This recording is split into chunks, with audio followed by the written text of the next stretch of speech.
চাকরি দেওয়ার নাম করে প্রতারিত হওয়া যুবকের 7,02,000 টাকা উদ্ধার করল সাইবার ক্রাইম থানার পুলিশ, তুলে দিল যুবকের পরিবারের হাতে। উত্তর 24 পরগনার বসিরহাটে মহকুমার বসিরহাট থানার নৈহাটির বাসিন্দা বিক্রম মজুমদার বেশ কিছুদিন ধরেই চাকরির জন্য বিভিন্ন জায়গায় যোগাযোগ করছে এবং চেষ্টাও করছে। হঠাৎই জানুয়ারি মাসে কোনো একদিন বহুল প্রচলিত একটি সংবাদ পত্রিকা বন্ধন ব্যাংকে চাকরির সুযোগ, দ্রুত যারা যোগাযোগ করবে তাদের অগ্রাধিকার, এমনটাই বিজ্ঞাপন ছিল। সেই বিজ্ঞাপনের মোবাইল নাম্বারে যোগাযোগ করে বিক্রম মজুমদার। যোগাযোগের সাথে সাথেই তারা 401 টাকা দিয়ে নাম নথিভুক্ত করতে পারে ফর্ম ফিল-আপের মাধ্যমে। এই প্রক্রিয়ার পর ধাপে ধাপে বিভিন্ন নথিপত্র তারা চায় এবং নথিপত্রের সাথে তারা টাকা দাবি করে। টাকা দিতে দিতে 7,02,000 টাকা দিয়ে দেয় বিক্রম মজুমদার এবং তার পরিবার। এরপর বেশ কিছুদিন কেটে গেলে কোনো রকম চাকরি না পাওয়ায় টাকা ফেরতের দাবি করে বিক্রম মজুমদার ও তার পরিবার।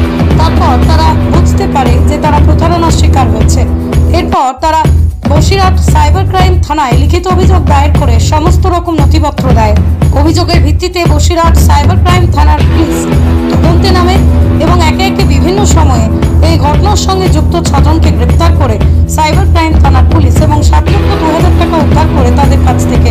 এরপর সেই পুরো টাকা বিক্রম মজুমদার ও তার পরিবারের হাতে তুলে দিল বসিরহাট সাইবার ক্রাইম থানার পুলিশ।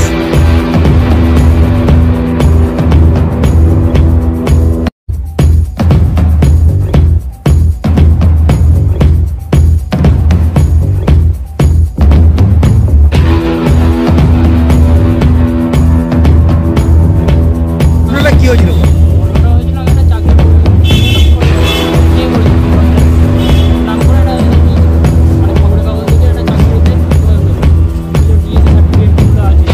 আর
ভালো মানের শালকাঠের দরজা, জানলা, খাটের ফ্রেমের সামগ্রী, প্লাইউডের দরজা সহ বিভিন্ন আসবাবপত্র পেতে চান তাহলে আজই যোগাযোগ করুন বাসন্তী টিম্বার, হিঙ্গলগঞ্জ হাই স্কুলের পাশে।